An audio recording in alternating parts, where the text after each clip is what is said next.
Sentence అంటే వాక్యము.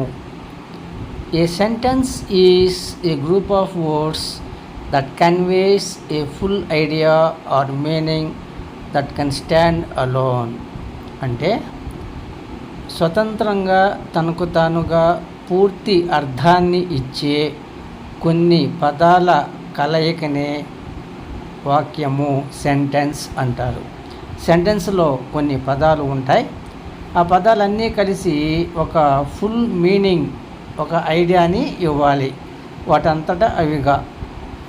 ఆ విధంగా ఉన్న పదాల కలయికని సెంటెన్స్ అని అంటారు. సెంటెన్స్ బేసిక్గా 2 పార్ట్స్ ఉంటాయి. Subject plus predicate. సబ్జెక్ట్ అంటే subject is the main noun are pronoun that may be person, place, thing or area that the sentence is about. ఒక సెంటెన్స్లో ఎవరి గురించి అయితే చెప్పబడి ఉంటుందో అది సబ్జెక్టు. అది నౌన్ అయి ఉండొచ్చు, ప్రొనౌన్ అయి ఉండొచ్చు. అది పర్సను, ప్లేసు, థింగు, ఐడియా ఏదైనా సరే వాక్యము సెంటెన్స్ బిగినింగ్లో ఉంటుంది. మిగిలిన remaining part of the sentence information ఈ సబ్జెక్ట్కి సంబంధించింది అయి ఉంటుంది.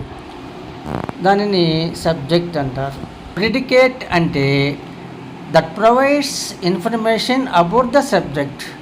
సబ్జెక్ట్ కాకుండా మిగిలిన భాగాన్ని ప్రెడికేట్ అంటారు సెంటెన్స్లో. రిమైనింగ్ పార్ట్ ఏం చెప్తుంది? సబ్జెక్టు గురించి ఎక్స్ట్రా ఇన్ఫర్మేషన్ ఇస్తుంది అన్నమాట. దానిని ప్రెడికేట్ అంటారు. రాజు ఈజ్ ఏ డాక్టర్.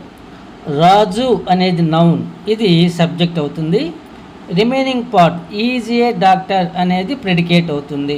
రాజు గురించి ఇన్ఫర్మేషన్ ఏంటంటే అతను డాక్టర్ అని చెప్పడం. సో రాజు అనేది సబ్జెక్టు, ఈజ్ ఏ డాక్టర్ అనేది ప్రెడికేటు.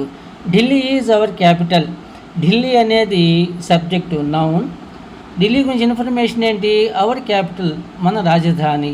సో ఢిల్లీ అనేది సబ్జెక్టు, ఈజ్ అవర్ క్యాపిటల్ అనేది predicate. The chair was made of wood. Chair అనేది subject, was made of wood అనేది predicate. Knowledge is power. Knowledge అనేది సబ్జెక్టు, ఈజ్ పవర్ అనేది predicate. ఇట్లా సెంటెన్స్లో 2 భాగాలు ఉంటాయి. సబ్జెక్టు బిగినింగ్లో ఉంటుంది, సబ్జెక్టు తర్వాత ఉండే పార్ట్ అంతా ప్రెడికేట్ అవుతుందన్నమాట.